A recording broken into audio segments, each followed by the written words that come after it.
We're going to call our committee meeting to order.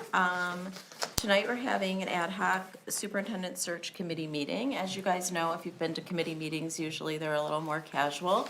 And a lot of times we have a table in the middle of the room and then the audience around us, and we give an opportunity for public comment and comments from the audience after we have our committee meeting. So we set it up like this, just so that there was room for everybody. Usually we don't live stream our committee meetings, but I did ask that we have someone here from audiovisual to do that this evening, so that one, it's recorded and people can watch it after the fact, and or if people cannot be here this evening, that they would have an opportunity to tune in. So I hope that that's helpful to the community. Tonight, on our agenda, we have a few things in regards to the superintendent search discussion. And Bobby's not sitting over there because I smell or anything, but usually we do not sit like this, and so it's hard to have a conversation. So she moved down there. I asked Sheila to put together a superintendent search committee charter. All of our committees have charters, and you can find them in the board operating procedures. So this follows that same format of that. It talks about committee assignments, how the committee is appointed, the chairperson's responsibilities, meeting dates and times.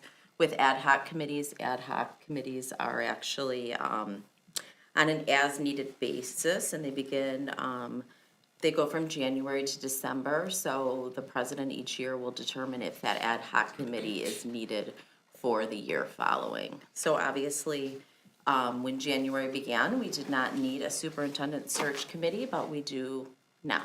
So here we are tonight. Moving into tonight's discussion, based on some conversations that I've had with Dr. Matthews and getting his offer of support on search firms and different ideas, and looking at search firms and having the committee start to investigate options and talk through some things to bring forward to the board soon. I'm hoping on Thursday for an open conversation.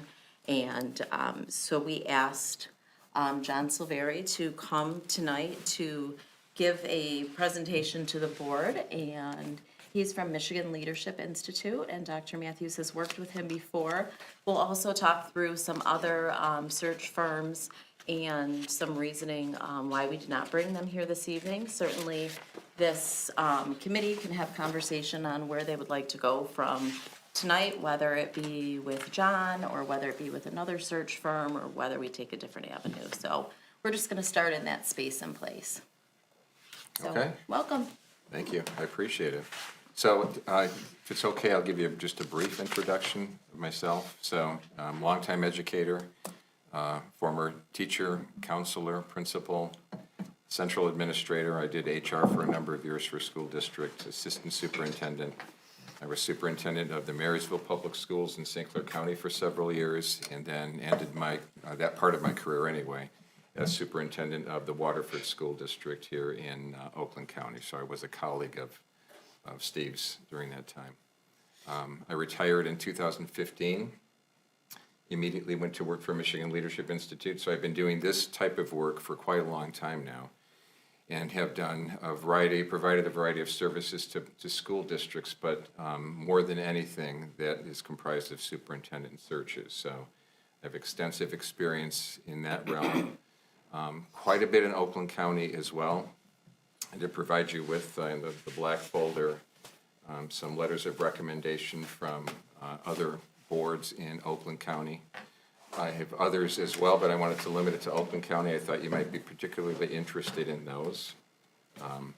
Most recently have done searches in West Bloomfield and Oxford, currently working with the Brandon and Oak Park boards as well. So I would invite you to speak with any of those folks from any of those districts, and I'm quite confident that they're going to tell you they were very pleased with the services and with the outcome in addition, which of course is ultimately what's most important. So I'm not giving the full-blown presentation about the firm itself. I'll just briefly tell you that Michigan Leadership Institute was formed as an organization in 1998. We've been doing searches since that time. We've done over 450 during that time. Highly successful, just in terms of longevity of the superintendents placed.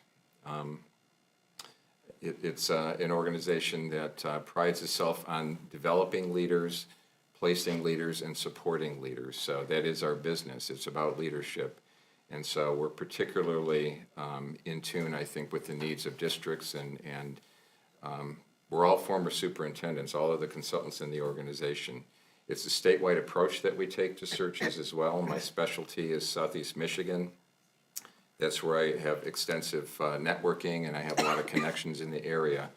But we have consultants throughout the state, and we collaborate with one another on all of the searches that we do, so our reach is pretty far. So what I'm going to do tonight is really walk you through a draft timeline that I'm going to tell you right out of the gate is a very aggressive timeline, which does not equate to, by the way. I wouldn't say it's too fast. I wouldn't say that if you go this route, you're skipping steps or doing it in a way that it will jeopardize the fidelity of the process. If I thought that was true, I wouldn't have put it to paper. I would say this is about as fast, I think, as you could possibly go, and still be able to say at the end that you did it with fidelity and took all the necessary steps. The three things that we pride ourselves on and that we want to make sure that you can reflect back on and say that you accomplished is that the search was thorough, inclusive, and transparent. And I'll kind of cite how we accomplish all of those things. But again, I think with the districts that we've worked with, you'll hear that we accomplished all three of those things. So this would start with, on the timeline that you see in front of you and that's posted here, this assumes that you would approve Michigan Leadership Institute as the search firm that you would like to work with when you meet this Thursday, April 21st. So if you were to do that as soon as Friday, April 22nd, the very next day, we would post the vacancy. It would have no details associated with it. But on our website, Michigan Association of School Administrators, MASA, and then many other organizations throughout the state, once we post with MASA, it's kind of blanketed at other organizations throughout the state. Michigan School Public Relations Association, MSBO, MASB, Michigan Association of Secondary School Principals, Elementary and Middle School Principals Association, et cetera, et cetera. It would be everywhere. So it would just kind of briefly put out there that the position is vacant, that we're conducting the search, assisting the district, and it would include a link to the application. So it would make the application immediately available. So those that were interested really could get in and get a start on beginning to fill out the application and get their information submitted.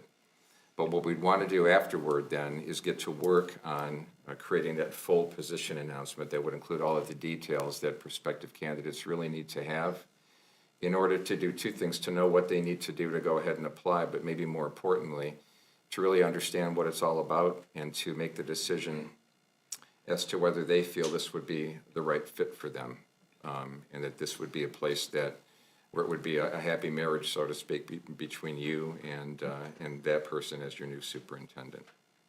So we would want to get to work on that quickly. I normally like to meet with the board right out of the gate to have an initial planning meeting where with the full board, we would go over a draft timeline like this. We would consult calendars, and again, keep in mind it's a draft. So what's really important is that there may be conflicts with board members, right? Some of these dates may not work.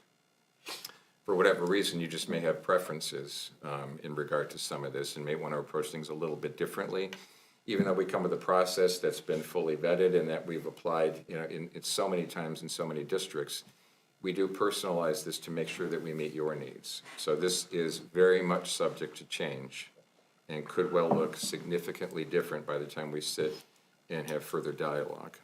So again, aggressively, and I put this here just maybe more so than anything just to indicate to you that I would be willing and able to jump right in if you were. So if you wanted to get to work as soon as Friday or Saturday and pull together to have that initial planning meeting and talk about the process, finalize the timeline, and get things rolling, we could do that. If that's too soon and you needed more time, we would simply look to find a date that works for everybody and we would get started that way. it's possible to flip it a little bit. It's unusual, but it's possible, to where we could even dive in and be able to get the feedback that we need. We do it in two ways. An important part, maybe the most critical part of the position announcement, is the candidate profile.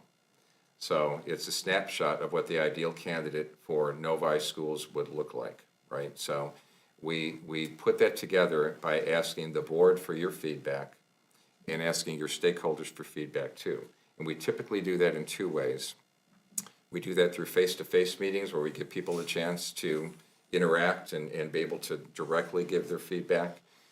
We also do an online survey for those people who can't be present but would still like to supply their input.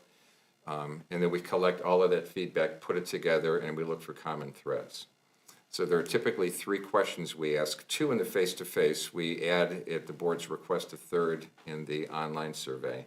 The key question is, what are the skills, abilities, and characteristics that you believe the next superintendent of Novi Community Schools needs to possess in order to be highly effective in this position, right? So we're asking everybody to kind of share, what do you think in that regard? Again, you're going to get a lot of different responses, but what my job would be then would be to sort through all of those and pull out those that you hear repeatedly, whether those responses are coming from members of the board, staff members, community members, parents, even students, and see what things stand out. I put those things together, would draft a candidate profile that would become part of that position announcement. Ultimately, you would see the draft, the board would. You would get an opportunity then to provide your feedback, make any suggestions you might have. If there's something, for example, really significant that didn't end up kind of making the cut, so to speak, but you thought it was really critical to include, you could provide that feedback, and we could certainly do so before we would go ahead and post that. The other question that we always ask is, what are the main strengths of the district? And I'll often frame that by asking, partly because when you ask people, what do you love about your district? You can get 1,000 different responses, right? But what we're really looking for are those high-level things that really stand out about your district.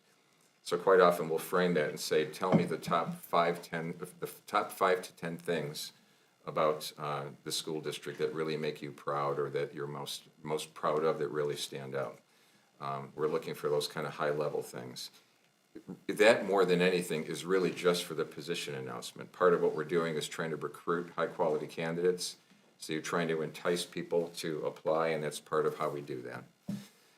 Sometimes, at the request of the board, a 3rd question that we'll ask in the online survey is, what are the greatest challenges that you think either the district faces now or that you believe the next superintendent will face? That doesn't do anything for the search necessarily, but what it does for you is it provides you some data that you may find very useful. Once you've selected your new superintendent, that's data you can hand off to your new leader, and it could be really valuable for that person right out of the gate to kind of know what he or she may be walking into, and immediately some of the challenges that they may be facing. Yes? I would think that that would also maybe help inform the questions you might ask of your candidates. Absolutely, it could. Absolutely, yeah. What could inform the questions are the candidate profile too, in order to determine, does this candidate meet some of what we're looking for? The questions may be formed around that, absolutely. Okay. You said it could be flipped in terms of? So we could get that started. If it wasn't possible to get the board together right away, we could get that part of the process started right away. We really don't necessarily need to have the dialogue about the rest of the search immediately. We could immediately schedule those stakeholder meetings, get the survey link out, get that process started. Really, all that could happen as soon as Friday. And so you can get that ball rolling. We could even then, in the position announcement, have a tentative timeline, because we do include dates in that position announcement as well. But we could frame them as tentative. So if we focused on to get the process started so that we could get to the conclusion more quickly, we could focus on that, get that out, and then go ahead, and once that was out there, we could then all come back together and meet and talk about the rest of the search, make sure that the rest of that timeline with the interviews and the rest of the steps are going to work, see if there's any tweaks we need to make to that. So that's how we could flip it if need be. my understanding was you're looking to expedite this as best you can without sacrificing quality. So I think that might be one way that you could do it, because we could jump into the other part of the process as I described and then come back together at a later date if need be. Helpful. Okay. Okay?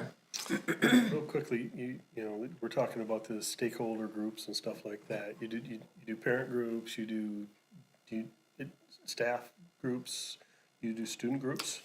Well, so yes, kind of all of the above. We'll typically build the schedule starting around the staff, and we do that deliberately because ideally we meet with staff, we make ourselves available to meet with staff after student dismissal. We could either do it to where it's, and we don't limit this, by the way. When we say staff, it's staff. We put an invitation out to all staff members. We put an invitation out when it's parents, to all community members. The only group that's limited is students. It's just not practical. What we typically will do with students is that takes place during the day. We normally enlist the building principal for support, and whether it's a student council group, an honor society group, even I've gone into classrooms on occasion where the perception of the principal is that's a nice broad representation of students. So maybe it's a civics class, maybe it's a leadership class, where I would simply go in. So now I'm meeting with a group of 25 or 30 kids, and I ask them those same questions I would be asking of everybody else. So, but we start with the staff, and depending on your preference, it could either be one meeting at the end of the latest dismissal for all staff members, or if we wanted to stagger it, it could be starting with secondary staff, which typically they're out sooner, right? I could make myself available. Not for here second- anymore. We flopped It ours. depends. Oh, you flipped it. Oh, you know what? I guess I did hear about that at one. Start and dismissal times, so. However it may work best for you. I think the key to all of that, though, is to time it so that it happens at the end of the workday, at the end of student dismissal, and it's voluntary, right? So I would make myself available at a central location. Staff members could come. I would ask them those questions to get feedback. And again, for those that have other responsibilities, they can't. They have very difficult jobs, they just may be tired, and rather than come face to face, they would rather reply to a survey. They can do that, an electronic survey. But what we start there and we build the schedule around that. So typically then, parents and community members come after that. And prior to that, we normally separate administrative staff members, and we ask administrative staff members not to be at the meeting with other staff members, only because the presence of administrators can be a little bit intimidating sometimes for staff members, even if they're very nice people. It can. We ask board members not to be at these meetings for the same purpose.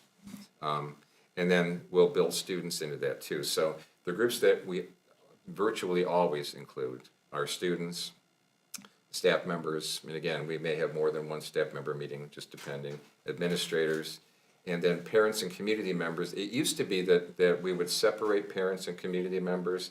It seemed over time, more and more boards would say, why make the distinction? Just open it up for, it doesn't matter. It's kind of one and the same anyway in many cases, so we could do that. And again, if the concern would be, oh my God, you're gonna be overrun, right? If you say any and all parents and community members, how are you gonna handle 100 people, 150 people? In my experience, that's never happened. Maybe we wish it would happen. It hasn't. So if you Be careful what you wish for. No, that's okay. That's okay. I would welcome it, to be honest I with you. know. In my experience, and that's partly why I gave it to you, Yeah. I've certainly had meetings with extremely large groups of people, and that doesn't intimidate me in the slightest. But you want them not to be such huge groups that people have a chance to interact as well. Mm-hmm.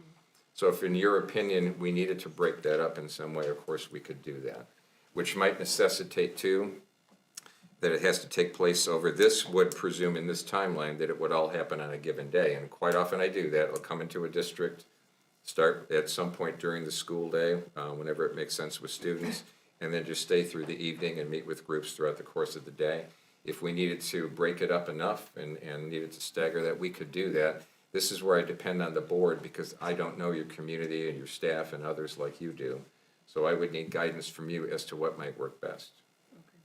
But again, if you wanted us to, we could get that started as soon as get the schedule out as soon as the end of the week, or as soon thereafter as you thought was practical. So we would gather that input. I would put that kind of timeline together in that position announcement. Again, the goal would be to get that to you, give you a chance to review it, make sure it's accurate, see if there's anything that you needed to tweak, get it back to me, and then we would go ahead and get it posted. Per this timeline, which again is designed deliberately to be very aggressive, could be overly aggressive, it is, we would adjust it. This would have us as soon as May 2nd, getting that position announcement out.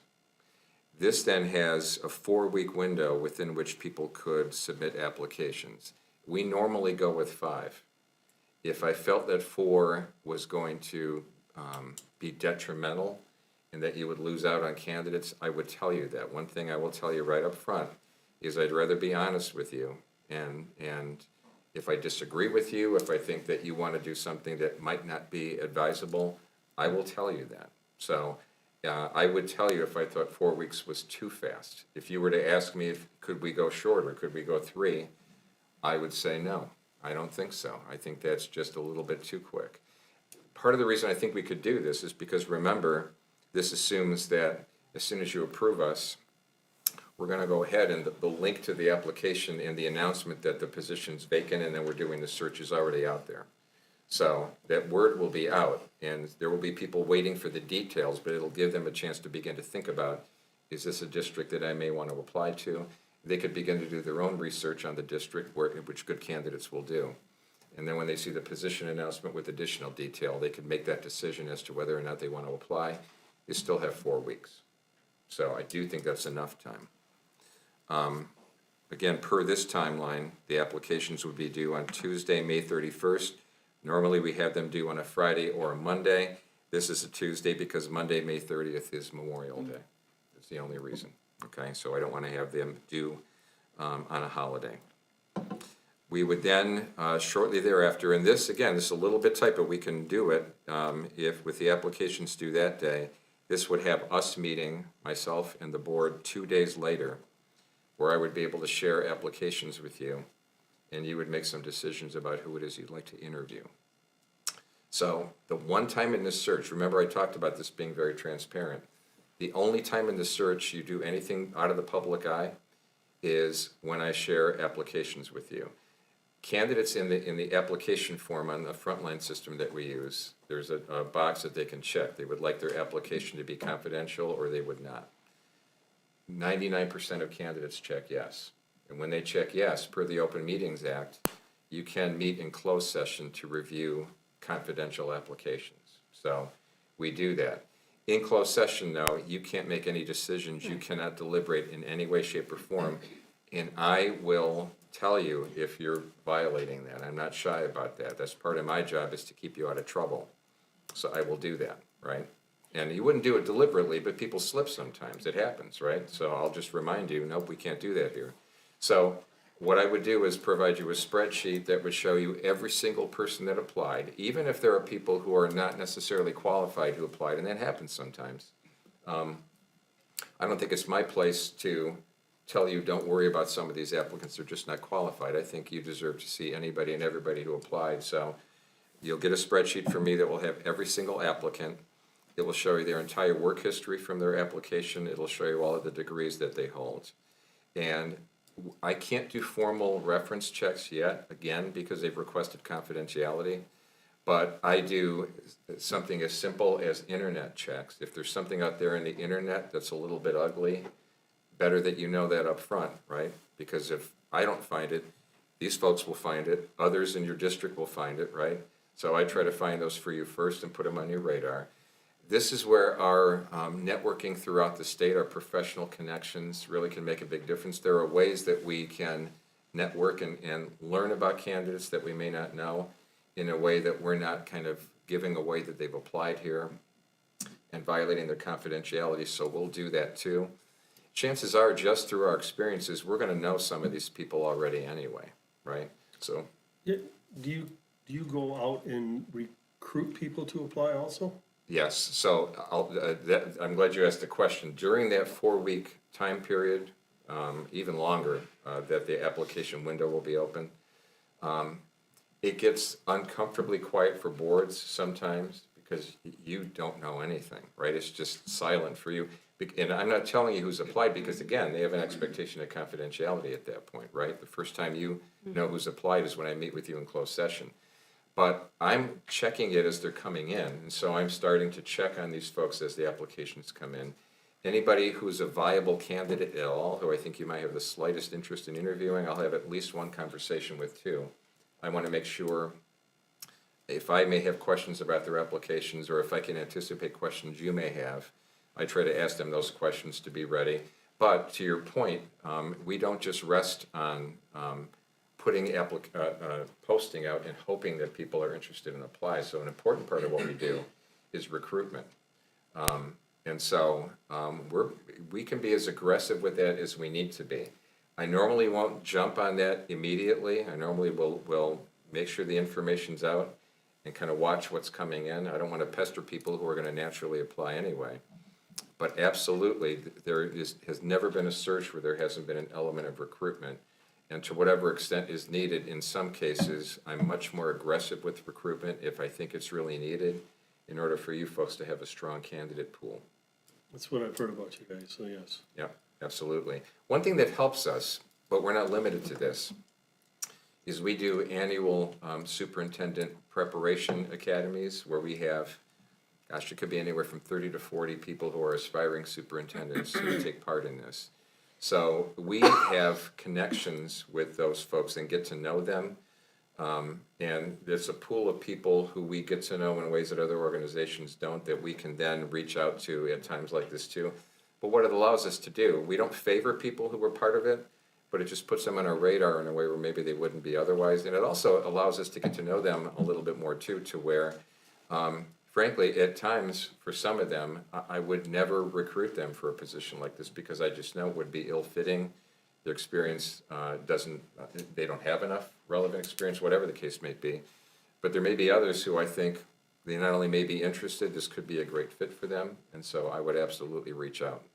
But it's not limited to that. It may be people who were part of other searches who, for whatever reason, that wasn't the right place for them, this could be. There may be other people who I know are just our effective leaders in other districts, frankly. Sometimes it's sitting superintendents who this may be a great next step for them. One thing we don't do, and that I never have done, I've been doing this work since 2015, I have yet to recruit a superintendent who I helped to place. So just to know that going forward too, if we were to help to recruit someone to come here, for example, or go through this search and you found a new superintendent, I wouldn't be back here in a couple of years trying to pry that person out of Novi to go someplace else. We just don't do that, right? But I'd be remiss if for a district like yours, and it is a very prominent, well-regarded district, shame on me if I'm not looking out at other districts who have highly effective superintendents where, in terms of career progression, this might be a great next step for them and maybe the right final step for them. So that's a very important part of what we do. So you talked about longevity. Do you have an average? Like, I know the average in the state for a superintendent in terms of longevity is really short, but you said you guys, the ones that you place tend to have greater longevity. I can tell you this, up until about 6 to 8 months ago, a couple of people ruined it for me. I was in a position then to be able to tell boards that in every district where I'd help with a search, the superintendent that they hired was still in place. Since 2015? Yes. Okay. There have been a couple of folks who have moved on within the last 6 to 8 months. So they've broken my perfect record, but I still think that'll give you an indication in terms of longevity. Okay. And what about national reach? So if you would like for us to, for an additional fee, which just covers the cost of it, there are some organizations nationally where there's a fee to post with them. So it's an additional $1,000 that we would ask from you to cover some of the organizations that we would then post with nationally. Okay. I will say this, though. If there are aspiring superintendents out of state who, for whatever reason, these are people who were Michigan natives, are looking to return to Michigan. There are people who are retiring from where they are, they're looking to come to Michigan for whatever the reason might be. They know where to find postings for Michigan. It's not unusual at all that we, even if when boards have not requested that we post in national publications, it's fairly common that we have some folks from out of state still apply for these positions. So I think if there's interest from out of state, people will know of the vacancy and they would apply. But if you would like us to be a little bit more aggressive about it, you help us cover the cost of those postings, and we would absolutely be able to do that for you as well. So are there any other organizations in other states, like you said you worked with the MASA here, are there organizations like that in other states where you may have an idea and be able to recruit out of those states too? There's the American Association of School Administrators, for example, and that would be one of the organizations that, if you requested us to, we would go ahead and post with. So it would make those available. There are people that we would reach out to if we're aware of them, because again, they've through connections, they have already reached out to us, and that happens sometimes too. Very quick story. Was an Oakland County district that had recruited me to assist them with finding a deputy superintendent. About a week before the application deadline, I had a candidate from the East Coast call me and say somebody had given him my name and said I'd be a good person to talk to.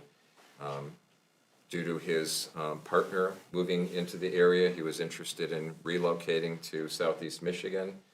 He had extensive experience. And I said, well, as a matter of fact, I'm assisting this district with this position. And to make a long story short, that person is now that district's deputy superintendent. So things like that happen. I mean, right. And so we were able to directly reach out, but if it would be helpful in your mind to get that word out, I will tell you that most often, and I think if you do your homework and kind of look at what's happened in searches in districts that have even utilized national firms, almost always the candidate pool is going to be comprised of folks from Michigan. And quite often, you're going to see for Southeast Michigan positions, it's predominantly people in Southeast Michigan. Not exclusively, but and I'm telling you that because even if you do the national publications, et cetera, I would want you to temper your expectations. And again, this is me just being totally honest with you. Time after time after time. I'm going to give you the example of Birmingham. I'll use that as an example. Birmingham several years ago selected a national search firm. The candidate pool was comprised of people from local districts, predominantly deputy superintendents and others, right? So when they then had the need to go back out, they reached out to us. I assisted them with their search.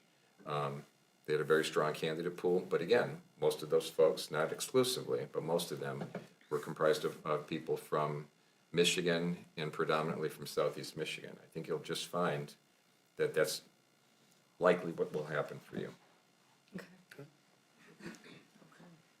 Okay.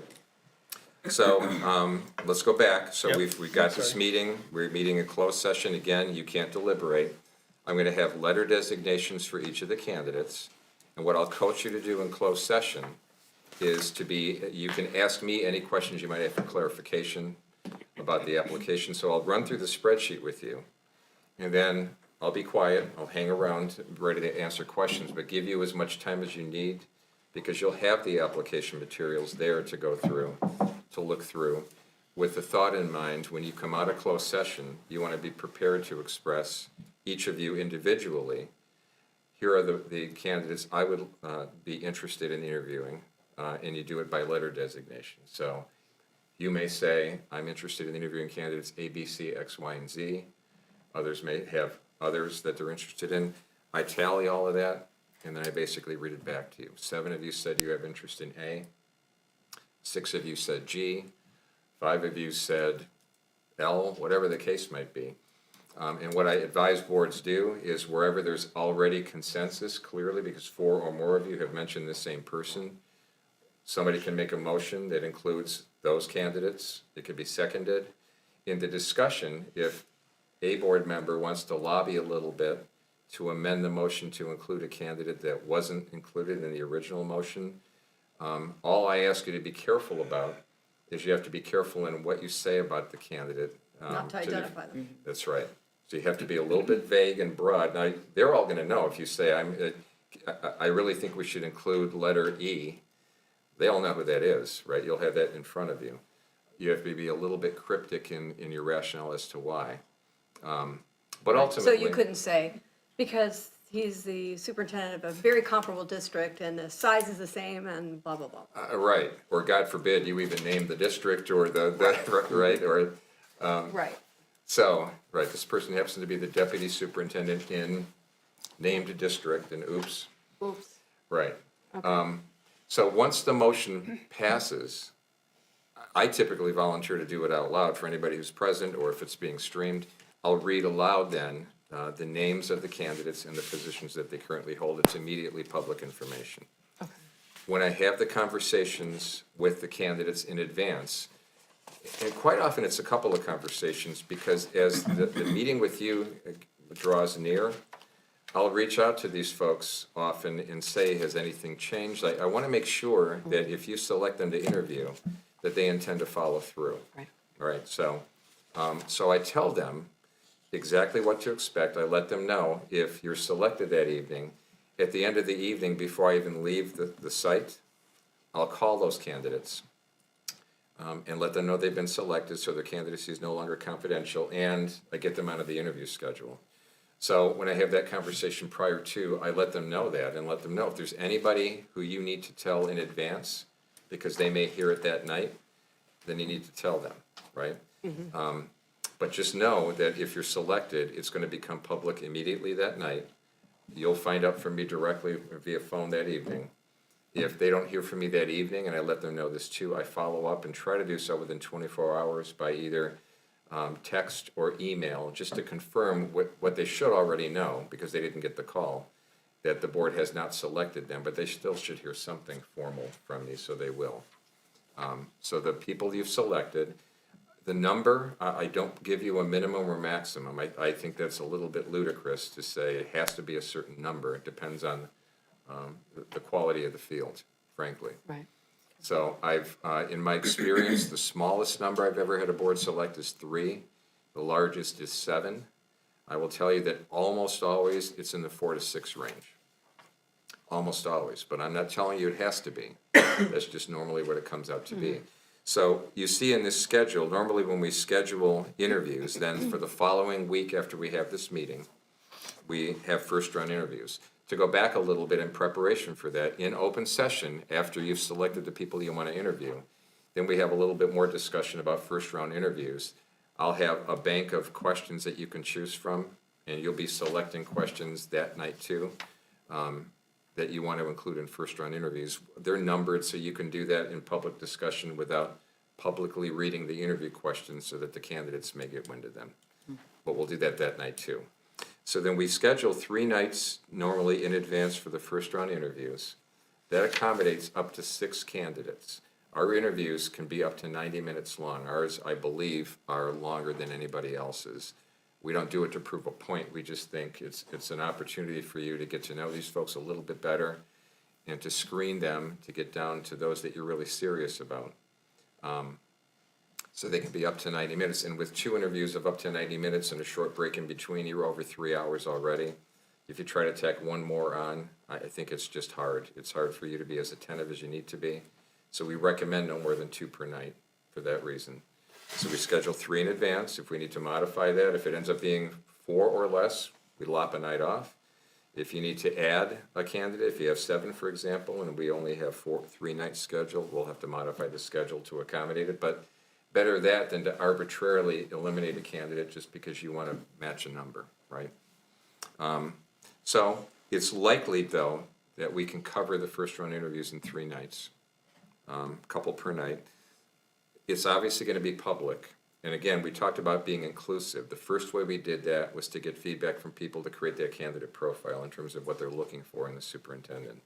The next way is that we encourage people to take part and to provide feedback if they have watched the interviews. So, and you could do that whether they're here physically or whether they're watching because you're streaming it. So what one district did, and I think we're about to replicate that in another, that I thought was kind of nice, was they not only provided a link to those that were watching to be able then to provide feedback, but for the people who were in the audience, rather than giving them a paper form, they handed a QR code out so that the folks who were here could just scan the code, give their feedback on that same online link. So you're getting the feedback all in the same way. And it's basically 3 questions. What impresses you about this candidate? Is there anything that may concern you about this candidate? And are there any questions you may still have about this candidate? That last question of them, again, now can help inform questions that you're going to want to ask in the second round. Sometimes you get great questions from audience members there. But it's another way for the people, or your constituents, to be engaged and involved in the process. I know from experience that boards have found the feedback that they've gotten from their stakeholders to be invaluable. I've had board members say, for example, wow, they provided insights, things that just didn't occur to me that they picked up on in the interviews that I just didn't see or hear. But I found it, in terms of my decision-making, to be incredibly helpful. So we have you do that for those 3 nights, and then we've got you coming back for another night to make a decision about who you want to narrow the field down to in terms of finalists. In the past, we've had occasions where boards have done that on the same night, last night of interviews. I recommend against it, in particular because it's a healthy thing to do, to walk away and be able to reflect and be really thoughtful. It gives you a chance to, again, review the application materials you started with. Almost always candidates are going to walk into that first round interview and give you additional materials that you want to take time to review. You're going to possibly be getting extensive feedback from your constituents, and you want to take enough time, especially on that last night. Imagine if you're making a decision on that night, you wouldn't really have had time to thoroughly consider the feedback that you've gotten. So best that you walk away, have a chance to have considered all of that, and come back the next night to be prepared now to speak to who it is that you'd like to narrow the field down to. Normally, again, is there an absolute number it has to be? No. Ideally, the number is 2. One, I've had districts do it, and if you really believe at that point there's only one person you have any interest in, you can do that, and then put the focus squarely on that one person. The risk is that you could think very highly of that person after the first round, but there may be things revealed subsequently that you're not crazy about, and now you've put all your eggs in one basket, and you're left with an empty basket. So ideally you have at least 2. I've had instances where boards will select 3. I've never had more than that, but that's happened too. And the way we do that for consistency, in the same way that we went around when you picked the people that you wanted to interview, and each of you say, by letter in that case, now by name, each of you one at a time will say, here are the people I'm interested in advancing as finalists, and to whatever extent you would like to, for yourselves and others, here's why. Again, I'll tally that. It may be pretty evident, but I'll read it back to you. Here's who has what level of support by number of board members who've expressed support. And then again, it would just take a motion in favor of those where there's obvious consensus already. It would take a second. You could have further discussion.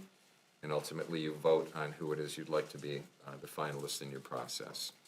I didn't always do it this way. I have over time, and we have as an organization, tweaked the process to improve upon it just based on experience. I find that in terms of accomplishing transparency, having each board member say aloud, here's who I'm interested in advancing, and here's why, really can help in that regard. But what we hope happens, of course, is that once it becomes apparent, even if you're not getting your way necessarily, once the will of the board becomes apparent, everybody gets behind it and votes yes. And you're not fooling anybody, because you would have already publicly said, here's who I'm interested in. But what you're saying by your vote is that, okay, I see now that it's going to go in a different way, but I'm going to get behind that, right? And so now you will have selected the people that you want to include as finalists. That night, at the end of that night, I'll facilitate that discussion. But at the end of it, again, before I leave, I'm now calling everybody who you've interviewed that night, either to tell them that they're advancing as a finalist and to get them scheduled for final interviews, or to tell them that they have not been selected and that they're no longer under consideration. But they'll hear that directly from me that night. All right? The very next week, and this is not rushing it, this is fairly typical for us, is that once this gets rolling, you go from things being very, very quiet during that application window to you being very, very busy once things get started. So the very next week, we now bring the finalists back, typically, and then we'll do second round interviews with the board. We're gonna go have discussion based on the assumption you've got 2 for now, okay? So we would have 2 nights scheduled, and we separate them. You could do 2 interviews on one night, but we separate them, and typically we'll start those at about 7 o'clock each night. So 2 separate nights, you'll come back, and you'll do what's up to now. First round interviews were 90. Second round, we typically do up to 80. We have not quite as many questions, but we normally now build in a presentation. So you will identify the topic that you'd like them to present on. And if there's a particular topic you're interested in, it gives you an opportunity to really hear the candidate speak to that topic far more in depth, which can be enlightening in and of itself. We allow them to include a PowerPoint. So the second part of that is you can also see them in presentation mode. And versus sitting and answering questions, it gives you a little bit of a different insight into them as a leader in that way as well. So we'll normally start with a presentation of, I tell them, up to 20 minutes. And then we have them sit down and you'll ask additional interview questions. That portion typically up to 60 minutes. I'm timing all of this, by the way, even in the first round. So whatever the limit is, in the first round when it's 90 minutes, if a candidate's running long, I typically will be sitting somewhere where the board president can see me, and I'll be signaling you if it looks like the candidate may be running long. So you may have to, in that case, say, for example, we've got 20 minutes left. We still have 6 questions. In order to get through this, you may need to pick up the pace. For the second round, we don't time separately the presentation and the questions. We do it as a block, and so I'll tell the candidates that. If the presentation takes longer than 20 minutes, it can. We're not going to stop you. Just know that you'll have less time to answer the questions. The flip of that is if you're more concise in the presentation, you'll have that much more time to answer interview questions, but it's going to be a hard stop at 80 minutes. And again, if they're running long, I would signal the board president to let the candidate know that. So every candidate gets through all the questions, no matter what, because of the timing, the way that you're timing it? I'll Or just has say there been this. times where they haven't? I literally, in all these searches that I've done, there's been one time a candidate did not get through the questions because the candidate just didn't take a hint. Well, frankly, and no matter how many times the board president said, okay, now we're down to 15 minutes, now we're down to 10, the candidate just did not speed up the responses and ran out of time. So when I say hard stop, normally at the end too, and I'll tell the candidates this in advance. I tell them what to expect exactly. I don't tell them the questions, obviously, but I tell them exactly what to expect so that they are prepared, which would include at the end having a chance to ask you questions and make a closing comment. So it's happened before that they get through the questions, but they run out of time really to ask questions or say anything more. Not often. Normally, candidates will take the hint and they'll speed it up and they'll get through everything. So, but only one time where the candidate literally did not get through all the questions. And in order to help them get through, we don't skip questions, you just keep asking the questions. The questions are scripted. Again, you have a voice in picking the questions, but I'll put a binder in front of you when you come in for the first night of interviews, both first round and second round. You'll see them in advance too, but you'll have a set of questions for each of the candidates. You'll have tons of space between each question, lots of room to write notes. I advise that you do, because when you want to reflect back and make decisions about who you want to advance as finalists and who you want to select as your superintendent, it'll be helpful for you to have those notes as a reminder too, right? So I'll put it all there. I have opening remarks for the board president to read, so that's always the same. I advise that you ask the questions exactly as they're written. It's going to be in the same order, same people asking the question. I'll tell you now, I have boards that sometimes they want to, on the fly, start Add a follow-up question. Well, we don't do follow-up questions. Oh, I know, I was in a superintendent search the last time when we Okay. hired Steve, and yes, there were board members that wanted to ask follow-up. or that kind of riff on questions and want us to put the questions in their own words. But what happens then is you get through 6 interviews and 6 people are hearing that same question differently because it's not being asked the same way, and you want to avoid that. So I can't stop you, but what I advise strongly that you do is just read the carefully worded question. It just as preserves it's the written. integrity of the interview. so. Right, it does. Right. Is there any, have you found that the people interviewing on the third day typically have a little better idea of what's being asked of the other ones because you've got open meetings the previous 2 evenings? That's a great question. So I send the candidates, if anything, it's probably too lengthy of an email in advance that include, here's the interview schedule, so they know who else is interviewing, the times, the location, how many questions, everything, right? But partly what I tell them is that there are ethics involved here. So where you may be able to go online and watch other people's interviews, you absolutely should not do that. And that both the board and I am trusting that you will approach this in a highly ethical way and you will not do so. Could somebody do it? Of course they could. But frankly, I'll go back to, let's talk about the old days where nothing was broadcast and you had to be here present to hear it. You could have a plant in the audience, for gosh sakes, right? If you were really serious about cheating, you could have somebody here that nobody would recognize sitting in the audience writing down all the questions for you. Hey, here's all the questions for tonight that you're going to be asked tomorrow night. It could happen, right? So you've always had to depend on people being ethical about it. I can just tell you from experience, I really have never gotten the sense, I've never sat through an interview and thought, oh my gosh, this person totally cheated. And again, it could happen, it could be a good I don't actor. necessarily consider it cheating, but it just, you know. Well, I think it is, I think in that way it is. Here's what's not. He's an educator. It's cheating to him. No, I do. Yeah. Here's what's not. Could they go out and find in cyberspace these days examples of other interviews in other districts that were taped, and they're still out there, and hear questions that might come up in these? Sure.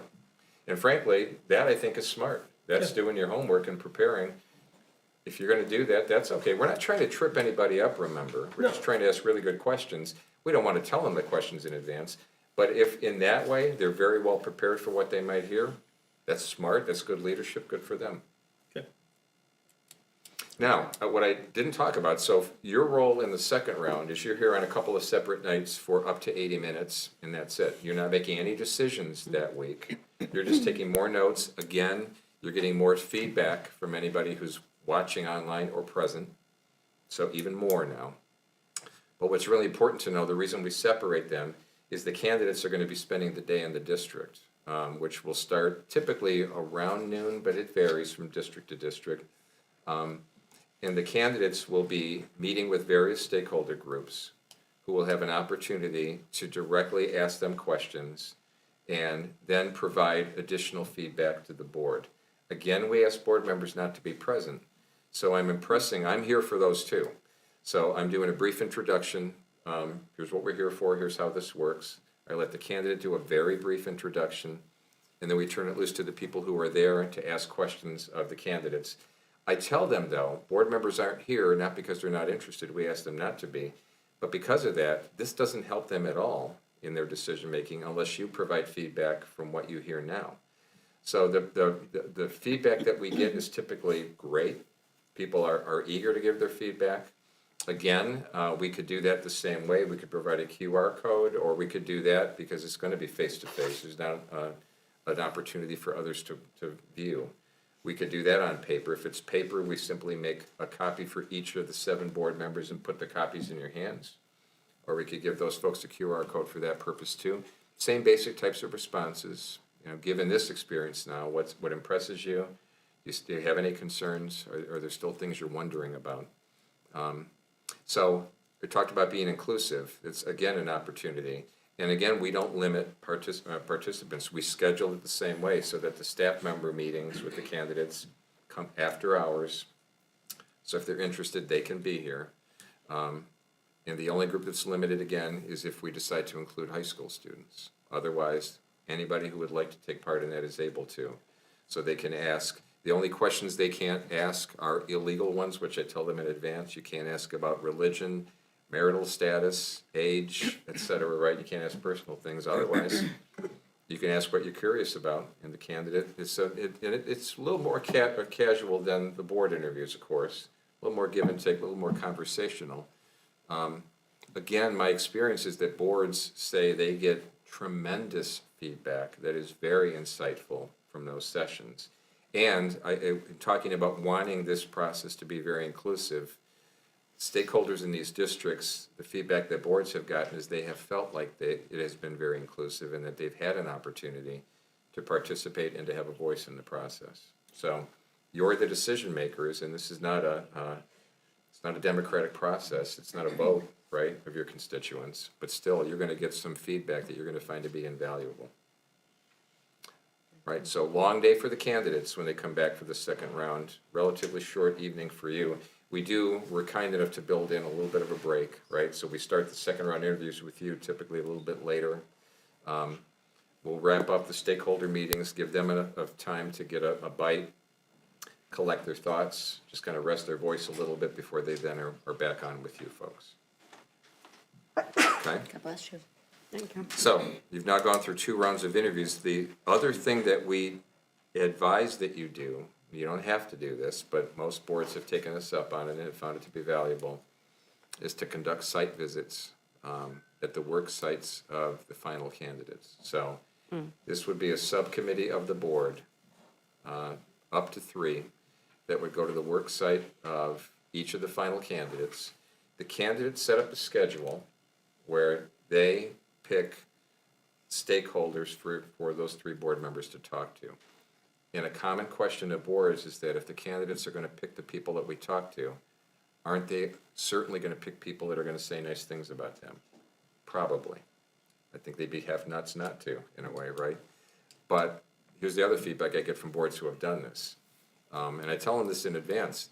If you're sitting face to face with people and having a chance to ask these questions, and I ask the candidates, just the board's going to want to feel like you're not hiding anybody from them, right? So it's going to be a pretty broad representation of people you work with and for.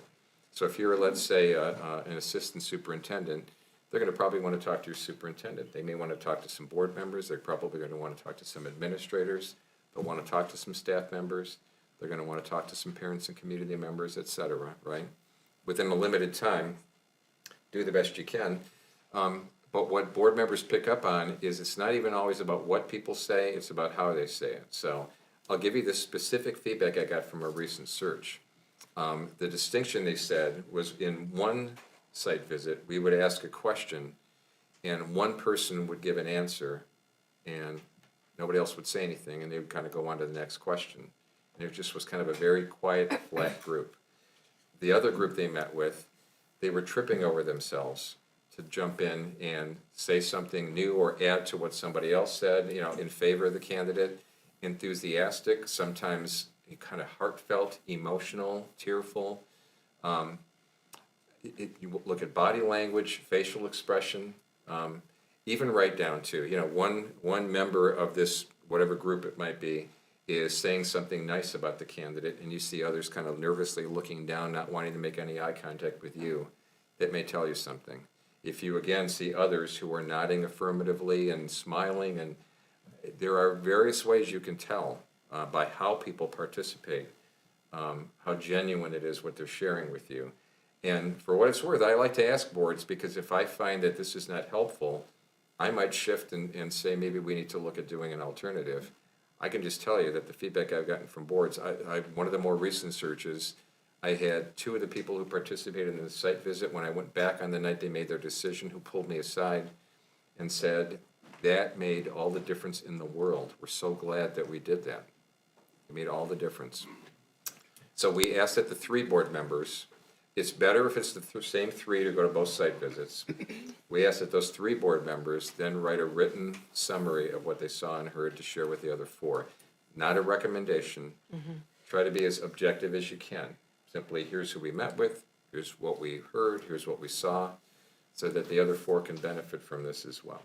You had a question? Do you ever get a skewed sense of perception by doing that, just because maybe the staff is not thrilled that the person is leaving their district? They're either sad or feeling, defensive or angry that, oh, you're leaving us to go somewhere else, or does that really not come into play during that kind of a site visit of the person's current employer? The way that will normally come out is when they don't want the person to leave, it tends to be more emotional. They're more sad than they are angry. Right. Maybe a little bit of that too, right? But it doesn't stop them from being honest and saying, oh my God, we wish you would not take this person. We wish you would pick the other person because we don't want him or her to leave our district. Okay. Helpful. Yeah. So if you were uncomfortable with that for any reason, we would talk about alternatives, right? If there was another step we would want to involve, add to the process and even engage your stakeholders in a different way, we could talk about that. I'm just going to tell you again, and if you wanted to reach out to any of the folks from these districts that I shared with you to get their perspectives, I think what you'd hear is that they did find those to be pretty valuable. All right? What are the limitations of this? Oh, I'm sorry. No, you go ahead. What are the limitations of this kind of aggressive timeline and when we're looking right now? Are there limitations around? The only limitation I can think of, honestly, is depending on the dates. I will tell you this, every date that you see on here, this works with my schedule, Oh, okay. all right? There may be dates, if we have to change this, that don't. I have a 1-week vacation coming up. My wife makes me take vacation still on occasion and makes me schedule as far enough in advance that this doesn't get in the way. Or it may be that and you'll know this too, if I'm already committed to another district, I keep the commitment. And so once I tell you I will be here on a certain date, it goes in my calendar, and I don't tell you later, well, another district needs me for something, and so I can't come, I will be here. So if we need to structure this in such a way that we need to have something take place on a night when I have to be elsewhere, I would simply have one of my very capable colleagues, and remember, they're all former superintendents, experienced people. I had a recent search where that was the case.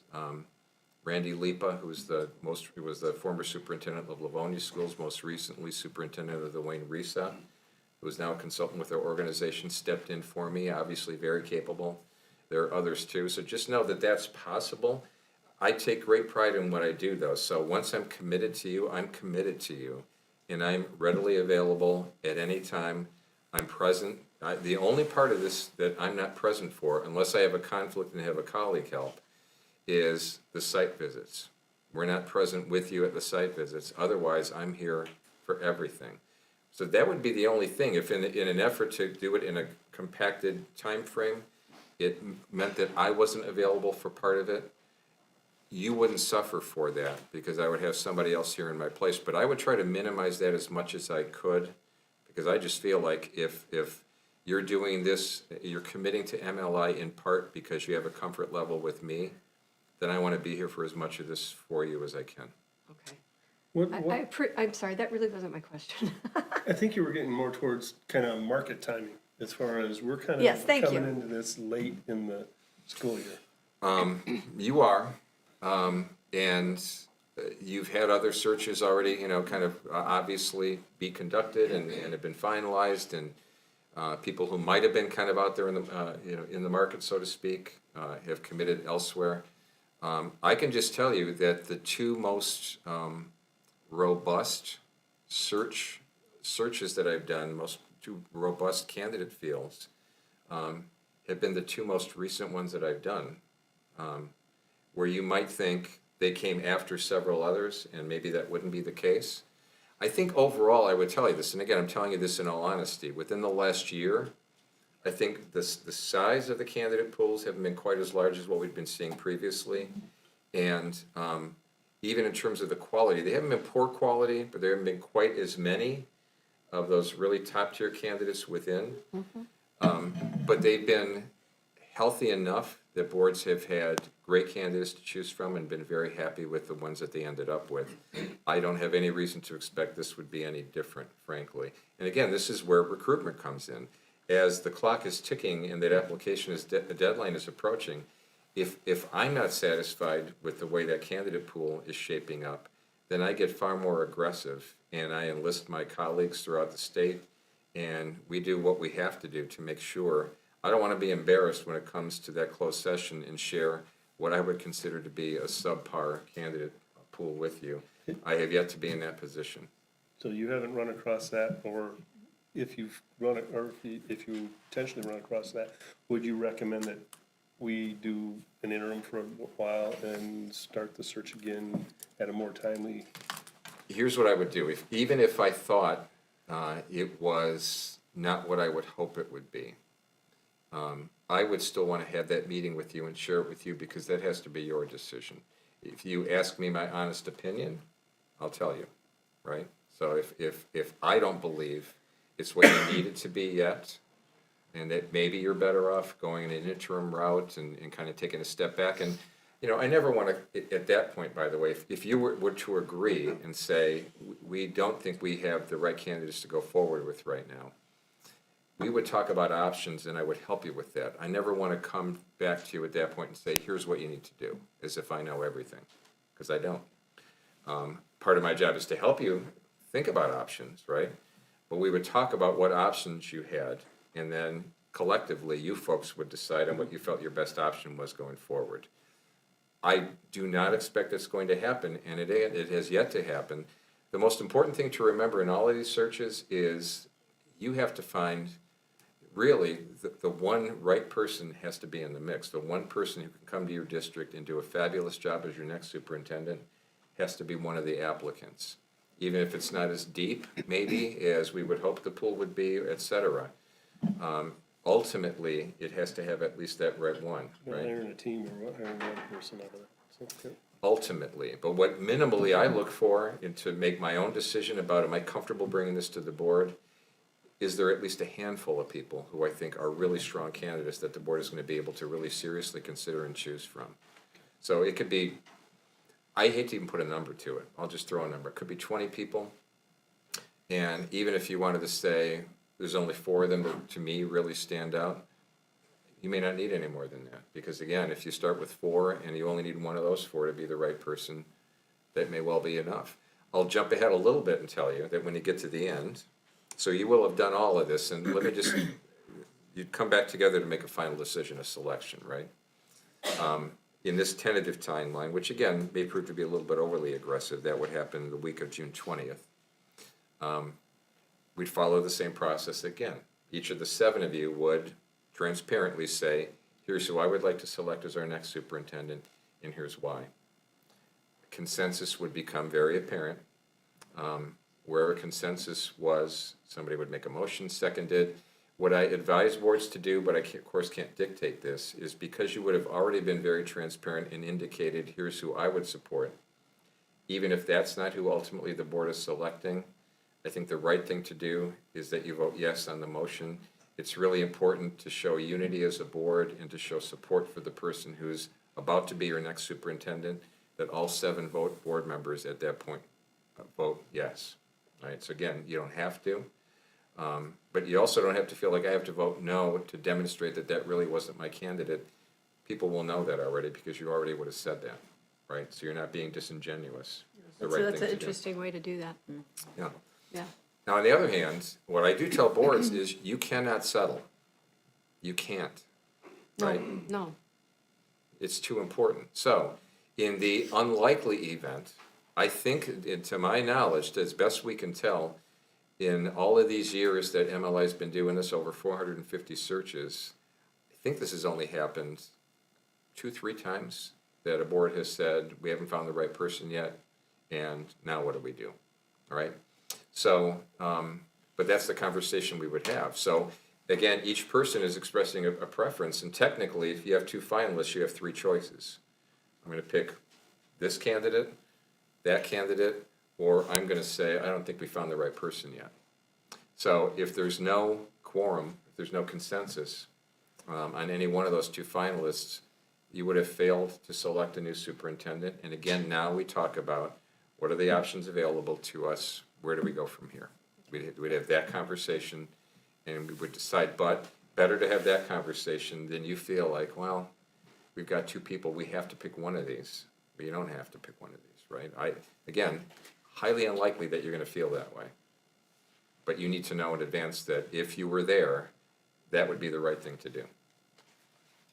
So the only thing left now, you would have selected the person you would like to be your next superintendent. You now have to negotiate a contract. So there's going to be some time. Quite often the candidates want to get their own legal counsel to take a look, and there could be some negotiation back and forth. You will have posted in the position announcement a salary range which you'll determine. And you'll give that to me and I'll include that. Typically $15,000 to $20,000 gap between the lowest salary that you would pay, the highest salary. That doesn't include fringe benefits, so there's still wiggle room in negotiations there too. And what that does, for example, is if, and I've had candidates ask too, do you think the board would go higher than the top of the salary range? I give a one-word answer, no. They post that for a reason, right? So no, but again, there are other forms of compensation. So what I advise boards do is that I can help at that point and consult with you in terms of negotiation, but what we advise is that you get your own legal counsel involved. Your best bet is to have dialogue in advance and to have a draft contract in advance, even if what you do is if you want to wait to see who the person of choice is before you finalize decisions on compensation.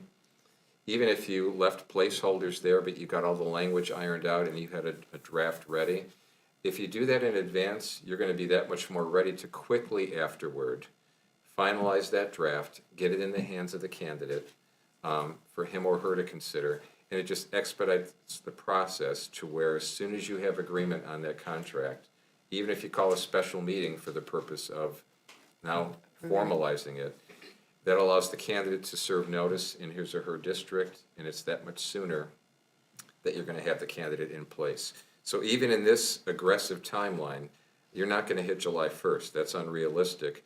You could get to feasibly mid to late July, I think. I do believe that's practical, possible, and you could do that without rushing a process through and doing it the wrong way, selling it short. I have a quick question. Maybe Bobby can help on this too. Does the superintendent contract committee work through that piece of it? I don't believe that we had a super contract committee last time we did that. I believe that we worked with the lead law firm. Okay, I don't think it was a separate, okay, okay. yeah. Just curious. I think this committee could work through that with the, I think you could. With the legal With team. legal. I would think that would be what would make sense. You can do it I guess you could do it however you want. Just curious how it was done before. Yeah.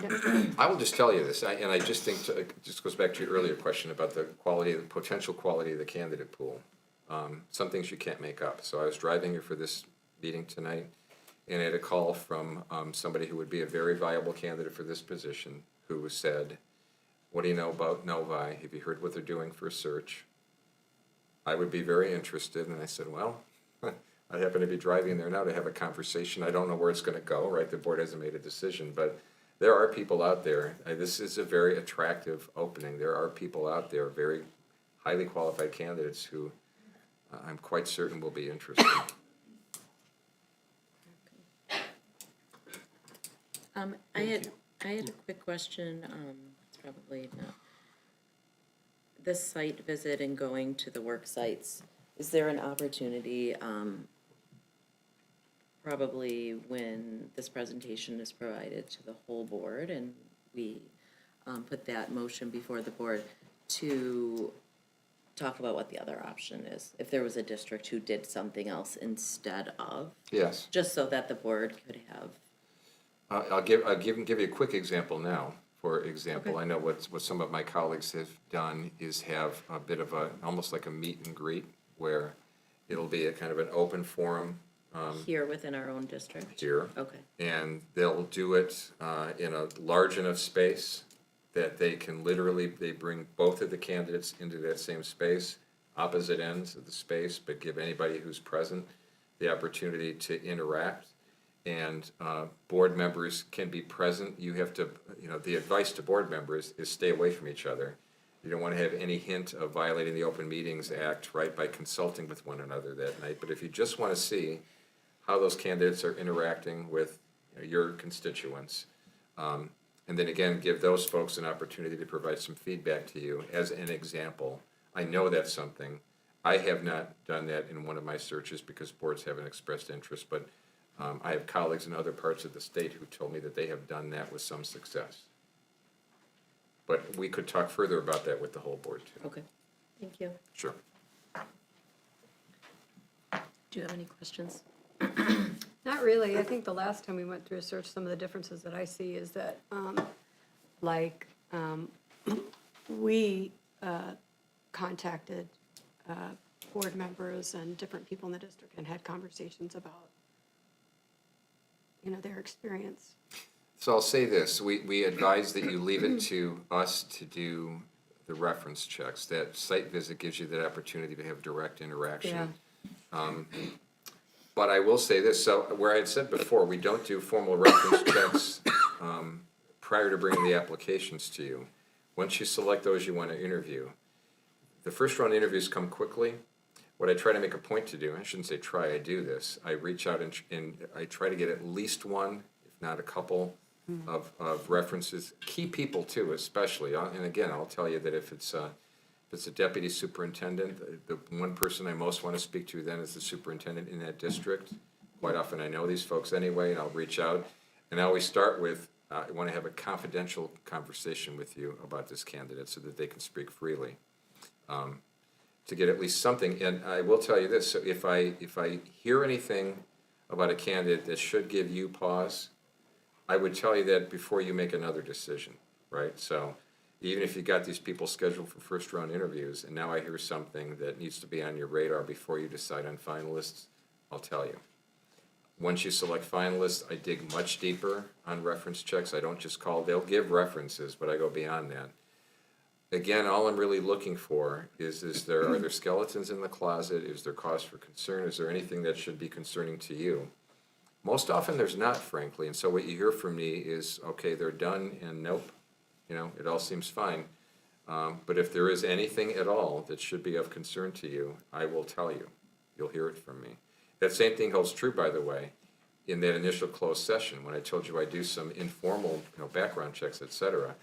Anything that I may learn about a candidate that could be potentially troubling, you'll hear it from me that night. So that you can consider that as you're making that initial decision. I noticed in here you have a cost listed Yes, for the basic search, which is 8,000 something. $8,200 if I recall. Okay. And that compares to other search firms, how? I'll just tell you this, our Do we already know that? We, Okay. I asked Dr. Matthews about national search firms and local search firms.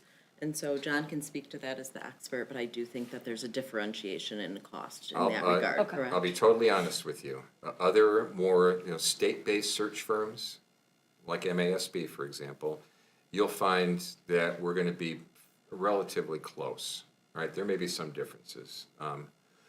Excuse me, but it'll be relatively close. National search firms, excuse me, they can be up to triple what we pay, and typically it's like an a la carte menu of other services. Well, we can also do this, this, or this, but it's going to cost you this much more.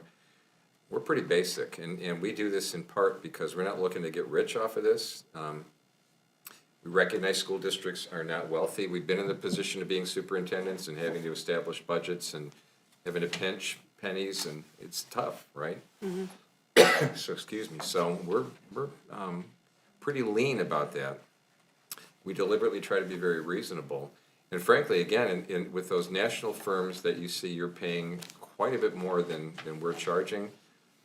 I really believe we've lost a couple of searches, seriously, because boards felt like they must do a lot more because they're charging so much more, so we're gonna go with them. And they say they're national, only to find out, look at the candidates that the board is interviewing. What are you really getting for all that extra money you're paying, right? I'll just stand on our record. I'll stand on what we've done, and again, I invite you, you saw in the proposal a list of all the searches that we've done in the state over the course of the last several years, and I highlighted all of the ones that I was involved with. I invite you to reach out to any and all of those districts and ask them any questions you'd like to. I'm totally confident that they're gonna tell you that they would go with us again if given the choice. So you could pay a lot more and you could go with a national firm and they're gonna tell you maybe they can do national recruitment. Again, I'm gonna tell you, you do your homework, you're gonna find most districts in the state of Michigan, when they've done searches, no matter who the search firm was, the candidates have been mostly from the local area, almost exclusively from the state. Most often, when you have an out-of-state candidate in the initial interview pool, that's as far as they go. There have been exceptions to the rule. There have been, right? But that's what they are. They're exceptions to the rule. I know that Dr. Matthews sent out his weekly update to the board today and gave us a list of some other search firms and, the pros and cons of those. Can you explain, just so for transparency, not having a sitting superintendent sitting here? Because we all value Dr. Matthews' experience and we turn to him a lot for kind of his guidance. And I know he's not here tonight, and we talked through it a little bit, and can you just talk about that process and why you wouldn't have a sitting superintendent be sitting at this table and be a part of this process? Oh, I see. Why wouldn't they be a part of the process? It's exclusively a purview of the board to make this really critical decision, right? So, superintendents, to a certain extent, and I can speak for myself, there were 2 instances where I was leaving the superintendency, and the district underwent a search while I was there, finishing up my time in the district, right? And what I advised the board is, I'm gonna step back and totally stay out of your way, but if you need me for something, I'm here, right? And for the most part, boards didn't need me. It enabled the board to have kind of a clear head and not deal with any biases that I might bring to the situation, because, I mean, frankly, through professional networking too, there are gonna be people you know and are aware of, even possibly candidates in the field. It may be that you have some even unconscious biases towards some of that you're better off just kind of keeping out of the process. So what I'd invite you to do, I'll just say this, is it's not inappropriate necessarily to some degree to have your superintendent somewhat involved initially. The norm is that superintendents don't take part in this. They step back and the boards take the lead. And again, you're engaging your constituents to a pretty heavy degree, and could even ask the superintendent to do that, but normally you don't. Normally you're better off leaving it him or her to just kind of sit back, focus really on kind of bringing things to closure in the district, and leaving things in as good a shape as possible in terms of that transition that's about to take place, and letting the focus of the search for the successor be here with the board. So, but again, if you're looking for some perspective on what normally happens, it's very rare that boards involve the superintendent at all in the search for the next superintendent. Do we have any questions, Mr. Cook? No, I think, we've got your proposal here. We've got the one base fee and then one option to add on for the national advertising. There's the base fee of $8,200. Yep. There's the additional $1,000 that would cover the cost of the national postings. And we say up to $800 in expenses that might cover. Above and beyond. Above and beyond. It would be mileage, it would be some additional copying costs that I would incur, because there are things that I have to prepare quickly for you that we couldn't do at our home office. Part of its proximity. I don't live too terribly far away from here. I live in Rochester. So the mileage is not going to be too burdensome. So my guess would be that number is high.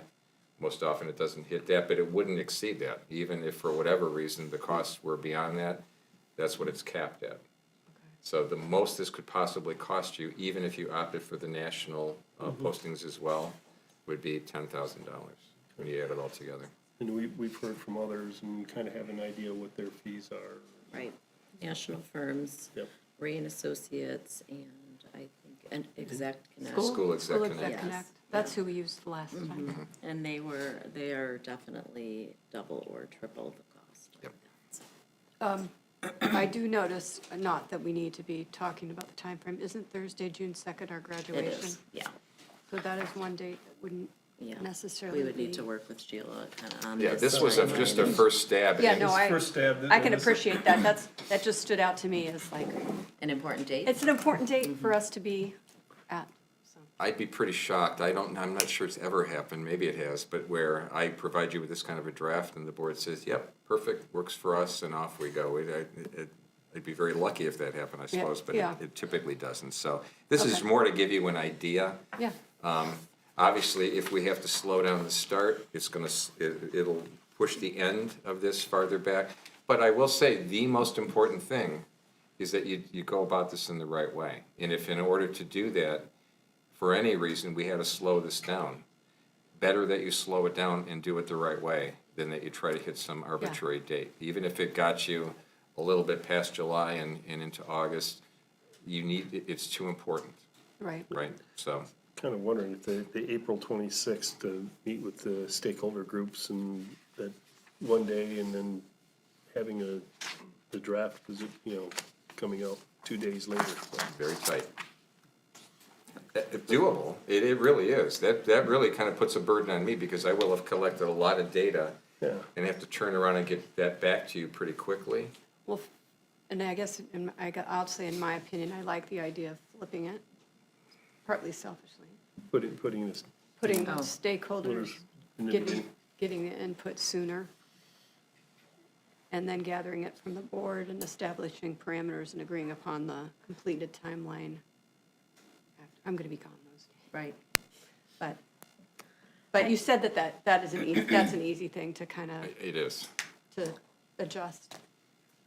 What about, how long is the survey open for? So we've talked about having both a face-to-face with the community and stakeholders, and then also having a online survey for people who are unable to, for whatever reason, to be a part of that. How long would that survey remain open? I generally don't like to leave the online survey open for much more than a week Okay. and find that the bulk of the responses you get come Yeah. pretty quickly anyway. There are times it's even been open for a shorter period than that. Part of it depends on how confident you are as a district in your ability to get the word out and feel confident that people are aware and have the opportunity to participate. If you have the mechanisms in place to be able to do that confidently, you can have a window of even 4 to 5 days and be totally comfortable with that. Okay. And although, we don't want to stretch the timeline, we don't want to minimize the process, do you think there is an opportunity to do 2 stakeholder days, just in case Yes. we would certainly want, if a teacher is ill or sick or a community member that really had a desire to be engaged in this process, that maybe there would be two days. In the face-to-face part of it is what I'm The speaking short of. answer is yes.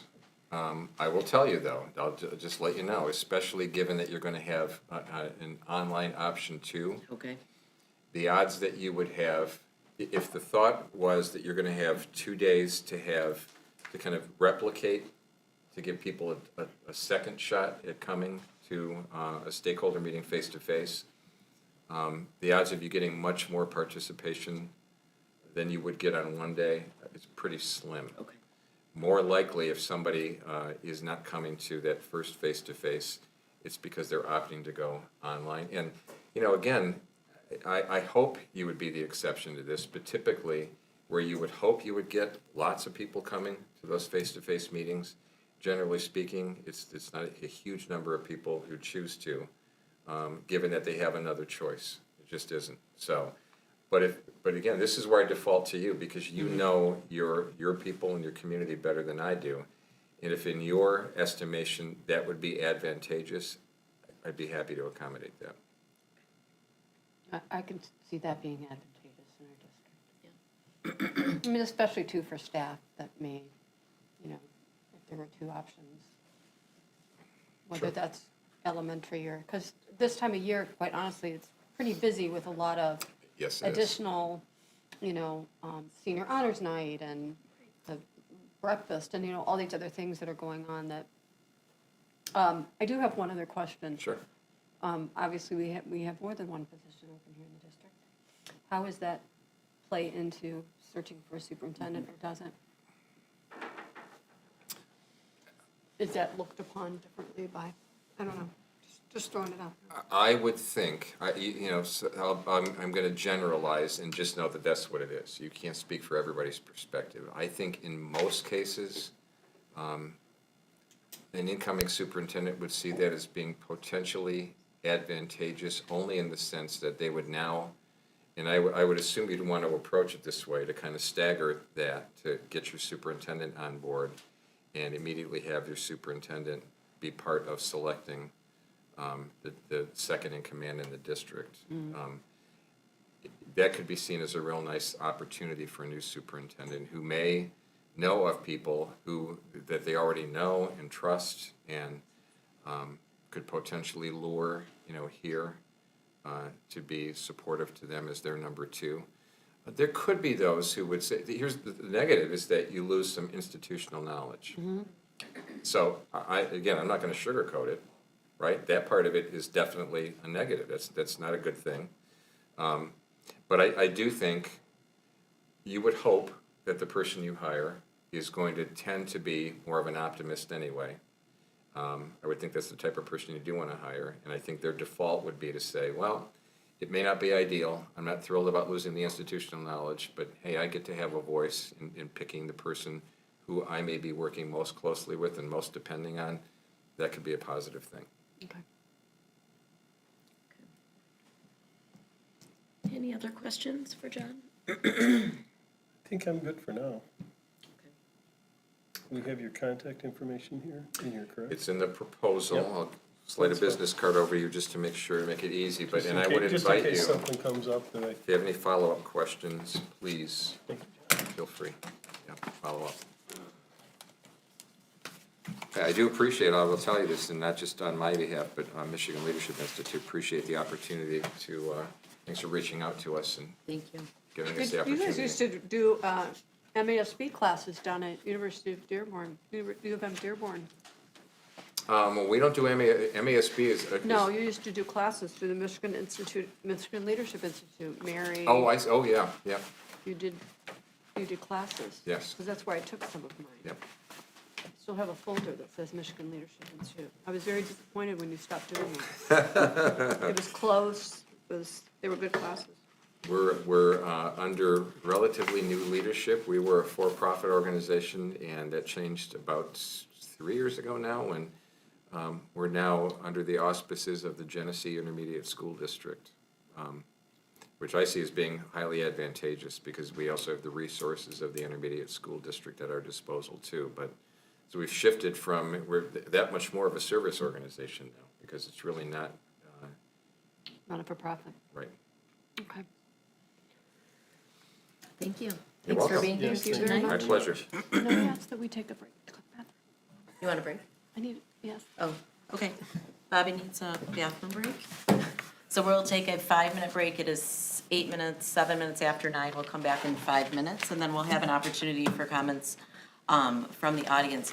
If anybody would like to make a comment, please fill out a green card. Get it to Sheila in the back of the room so that Mr. Cook can call you up to the podium when we get to that portion of our meeting.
I just want to, I asked Mr. Severi, did I say that right? You did. Okay. I asked him an additional question that I want to make sure for transparency, was basically that if by some chance we don't have our candidate in that first pool, that the search, it doesn't start again, there's not an additional fee. The fee is until we find our candidate. Yes. So that came to me when I was in the bathroom. So it was a successful visit. To the bathroom. Sorry. It's Oh, a committee goodness. meeting. I know, we're being televised. Anyways. Okay. Okay, so we have an opportunity for comments from the audience. If everybody turned their green card into Sheila, do we have any more out there? We have 3 up here, okay. Individuals who wish to address the board must identify themselves, their address, and any organization they may represent. The board and individual board members will not directly respond to comments or questions that arise during this public participation portion of the committee meeting. Individuals who wish to address the board shall direct their comments to the entire committee and not to individual board members. The superintendent or other district employees or members of the audience. Behavior that is intemperate, abusive, defamatory, or discourteous, or that otherwise interferes with the orderly conduct of this committee meeting or timely completion of it is strictly prohibited. So, Mr. Cook will just randomly call up these 3 names, and please just come up to the podium and state your name and Laura Green.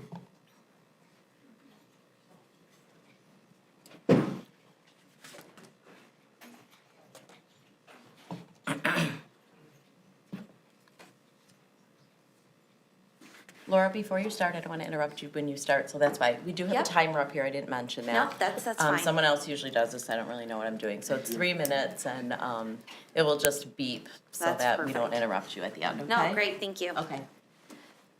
So thank you for allowing me to speak tonight. My name's Laura Green. I am a parent and an educator here in Novi. I live 22858 Renford Street. And I'm a mother of a Novi graduate and a 10th grader at Novi High School. But as I've said, I'm also an educator here in Novi. I never thought I'd ever find myself before you speaking as a parent. Before, that was the thing that my husband did before he passed away. That was his job. That was his lane. I was teacher, and I always encouraged him to be involved as a stakeholder in our children's education. I now find myself having to navigate as both the educator and a parent, and I come forward speaking as both today. I cannot express the loss I'm feeling over the loss of Dr. Matthews and Dr. Weber during a time where they are both so greatly needed here in Novi. Over the years, I've had the privilege of working closely with Dr. Weber while developing our Atlas curriculum as a content area leader. His leadership and compassion during the greatest loss of my family's life helped me through as an educator and made me stronger as a mother. That debt will never be able to be repaid. We cannot undo what has now come to pass, and so now I can only wish both of them the very best. In what has transpired since learning of our leadership's upcoming departure, it's been hard to watch and remain positive and not be embarrassed by how we have handled ourselves.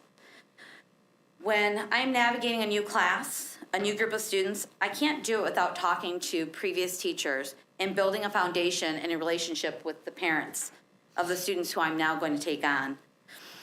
It's from that foundation and building a partnership with the parents that we are able to provide the best education for our students. It's the trust that these parents give in us to provide their children with the very best of Novi, and we have let them down. I say we because all of us here, we are Novi. We are Novi together. We, as stakeholders, have elected those of you sitting before us. We put our trust in you, the board, our elected officials, to represent our community. It was recently brought to my attention that each board member is assigned a school that they represent. I was surprised because I have never seen a board member in our school speaking with staff or our school community. I would recommend to the board that perhaps this might be something that you start to do and start communicating with the schools and the school committee in which you are assigned. Some board members say they've spoken to parents, but are you speaking to the parents within the schools and the communities in which you represent? What's done cannot be undone, and the trust has been broken on so many levels within our community. And for that, I'm sorry. Taking time to hear from your community and hearing concerns and ideas may provide more insight and direction rather than closed meetings that appear to only show personal agendas rather than what our students need. Transparency is key when building trust. I am transparent with my students, their families, and I urge the board to find a way to start building the trust back that's been lost. Thank you. Thank you very much, Laura. Valerie Hopper? Hi, I'm Valerie Hopper. I have a first, a fourth, and a sixth grader. I live at 21387 Chase Drive. I come to you regarding the anticipated open superintendent position and the opportunities this presents us. While I understand Dr. Steve Matthews has yet to give his formal resignation, he has clearly made his position known by giving our district and Board of Education ample notice of his intentions to accept the offer at Rockford Schools. You as a board have had since March 27th to discuss the opportunity presented in front of you and set yourselves and our district set up with a succession plan in an open community format with this looming deadline approaching. He has not wavered in his decision to leave our district. Why have you decided that it is okay to put off the number one reason you exist as a board just because you don't have a piece of paper in front of you that states he is officially done? There is no reason, or there is no issue in discussing the matter in an open community format as you are setting yourself up for failure pending his resignation's inevitable existence. Because of this ridiculous circus you have decided to create, we are not in the running to retain our well-liked, proven successful Assistant Superintendent, Dr. R.J. Weber. I find it a great lack in judgment to let any personal or political views block the way of having a leader put in place that we know cares about our children, has a proven success in his current role in the district, and is well respected by teachers, staff, and administration across the district. I come to you as a member of this district with 3 kids in place at 2 different schools. I have personally worked with RJ in my position on our PTO board at our elementary school. He has been a passionate advocate for our students since his initial hire date. I think you are setting up our district for failure and potentially unfavorable headlines in the papers in regards to our stability as an educational gold standard district by sitting on your hands and waiting for decisions to be made for you. We are going to suffer as a district because it will be difficult not only to fill the shoes of our current superintendent, but also that of 2 potentially departing assistant superintendents, leaving only one who has been in the district for less than 2 years. This choice you make to idle will cause us to lose staff members who are unwilling to work with new leadership in an already volatile industry. By delaying and possibly squandering this opportunity to keep the district stable, whose interests are you serving? The students or those with political and ideological agendas? It is time to put special interests aside and keep the district functioning at the high level it has been for the last several years. I implore you to offer RJ a contingent offer of superintendent upon the receipt of resignation of Dr. Steve Matthews. What more do you want in a candidate? What do you think we will find outside of this district? In this job market, you don't have the luxury of waiting for your white whale. Why not send the message to the school and community that Novi is stable? We have confidence in our system that we have in place, and we are going to remain the envy of every district in Michigan. Waiting for a miracle to happen is only going to make our district suffer a huge leadership loss and opening the doors for teacher mass exodus by allowing Northville to poach our talent and leaving us a rudderless ship. I implore you to get moving and secure RJ before the neighboring district successfully steals him away. Thank you. Thank you very much. And I apologize to the public, I failed at my job. So Sheila's now taking it over, and I didn't want to cut you off because it wasn't fair, so I apologize for that. Jennifer Kalusik?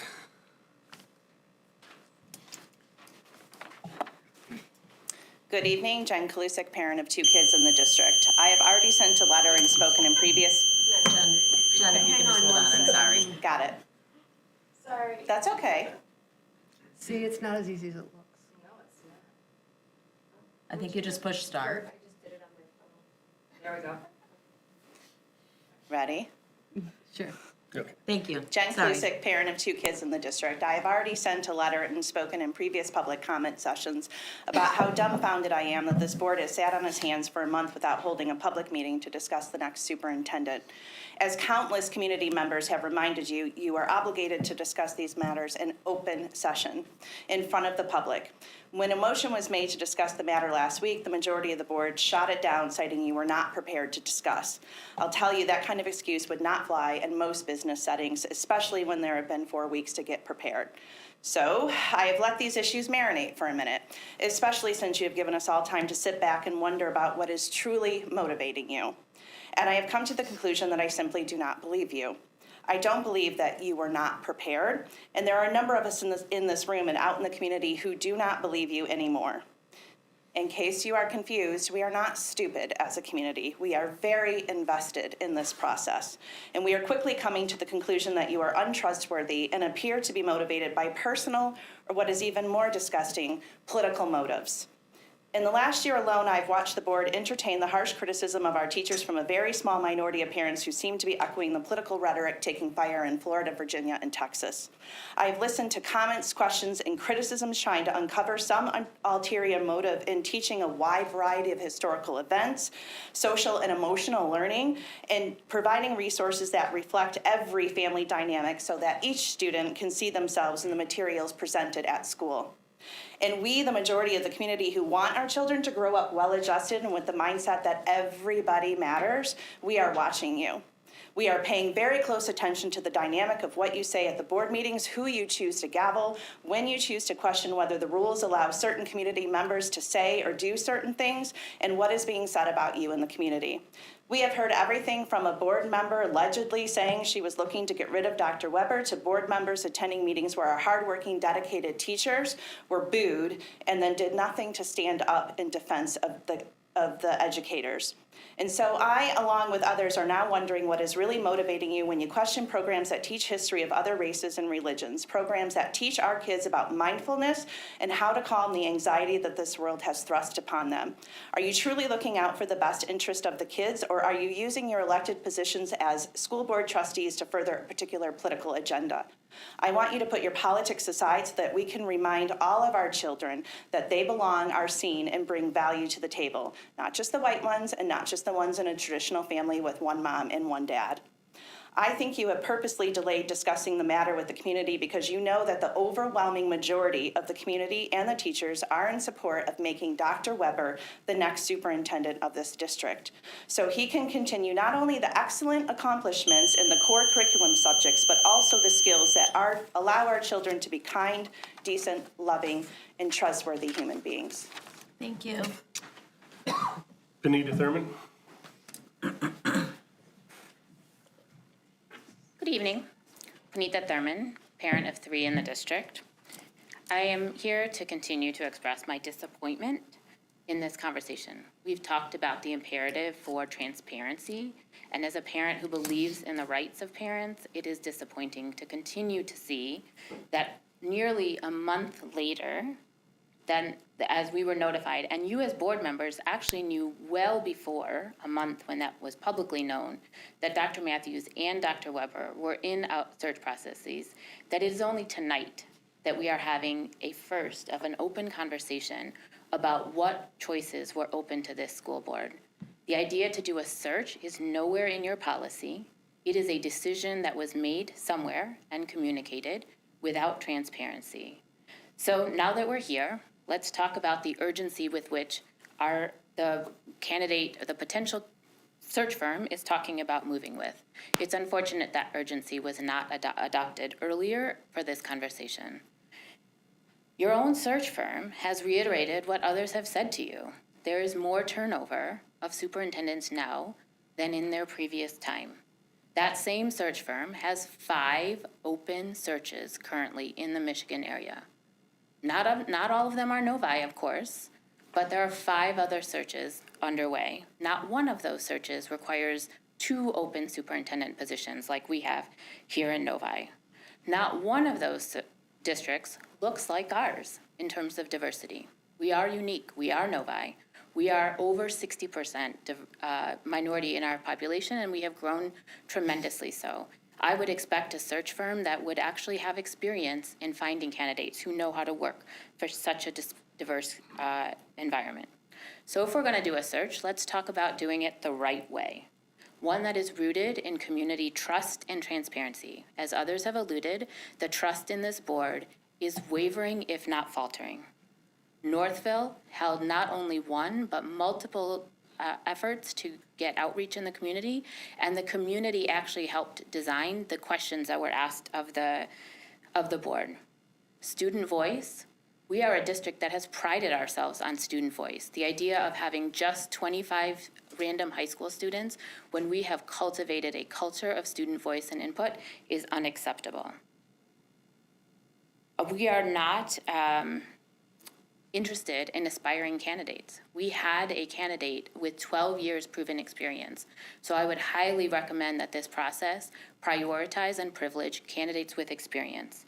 And finally, as you do this outreach and as you do this survey, I am asking the board publicly to not only share that information, but to disaggregate that data by school catchment area. There is clearly a divide in how this community's input is being received by this board at this time. Thank you. Betsy Bedoin? Odwine. Boydwine. Odwine. Odwine. Thank you.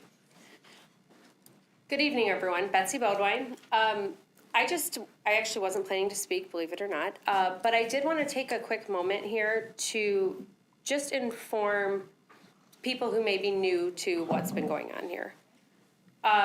We have a candidate that has received about 150-ish emails to our school board here in favor of that candidate.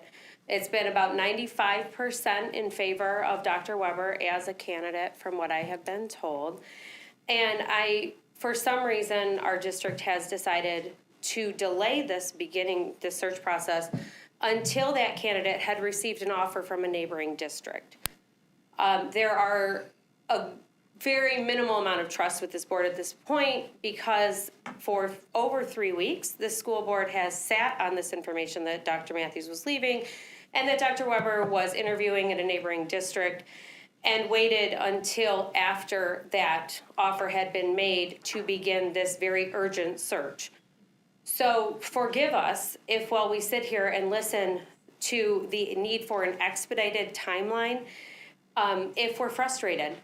You guys have really, really messed this up. To wait this long and then say, well, we actually would prefer 5 weeks to have the application open, but we're gonna have to cut it down. So I was under the impression that the reason Dr. Weber wasn't a great candidate here is we wanted to do a very thorough search. A thorough search does not look like this very expedited option that you are now offering us, now that you have delayed long enough to have a candidate with 12 years experience in this community be taken out of the options. You owe us more than this. And to say that we should all happily sit here for a 1 day of stakeholder interaction, I would refer you, sir, to the last several meetings of the school board. You will see that there were people here crying and begging the school board to, at the very least, entertain the idea of offering the internal candidate with community support this position. In lieu of doing that, our school board opted to hold a closed-door meeting where they decided to not do that, but have assured us no decisions were made. I've been wondering how this decision was made to have a search person show up here to present this great plan without any kind of a meeting to discuss this. It's mind-blowing to me that we have had all of this outpour of community involvement and people have taken time out of their lives, and you disrespect that time and that community commitment, and then sit here and say, well, we really want to make sure the meetings are recorded for transparency. Please start doing what you say and say what you mean. Thank you. Thank you, Betsy. Angie Shires? Hi, I'm Angie Shires. I am at 50601 Belenka. I am a parent of 3. I'm a working mom and an active member in the community. I also came tonight not expecting that I would stand up and speak, but I did want to speak out in support of our school board. What I heard as we listened to John present his platform in terms of why we would hire him, one of the things I heard really loud and clear is we want to be a welcoming community, Novi together. We want community input. There are attractive candidates that would look at Novi as a really good place to be. So I think I hear John and I think I don't understand. I mean, we're here today not for any decision any one of us in the room has decided. We all have professional lives, personal lives, and we make decisions. It's April 18th and it snowed today. It's a snowstorm on my son's birthday. I don't think that'll ever happen. So my point in coming up here is unexpected things happen and we all need to come together. No one in this room could have planned for where we're at today. but planning where we go forward is critical. I'm a big supporter of our school board. I voted for them. Not all, but some of them. I mean, we all have choices, and to hear that we're motivated by anything other than our kids really is concerning to me.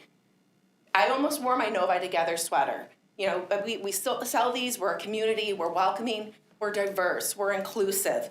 We want to have collaboration. We want to have a voice in the community. And all these things can happen with the search firm and the spiel that I just heard. It's unfortunate, the timing, but it wasn't timing that any one of us decided. We have an attractive school district. We have wonderful students. And I truly believe that the leaders we have in place, they need to be unbiased as they sit down and make a decision. Because I hear specifically talking about one candidate that, you know, we didn't offer something to. What if we offered it to him? I mean, we don't know. I've been in pursuits of different jobs. I mean, we don't know, you know, people's career paths and what motivates them and what career opportunities and contracts look like. The candidate, I hope, comes forward and is part of our pool. I also hope there's a lot of really wonderful administrators, as well as there is other assistant superintendents. We don't know what the future holds, but we always do it better when we're together and not divisive. So I thank you for your job. That's all. Thank you, Angie. Do we have any more comments? We have no more green cards, so I'm assuming not, but, okay. Well, thank you, everybody, for being here tonight. We don't need a motion to close the meeting since it's a committee meeting, and we will see you soon.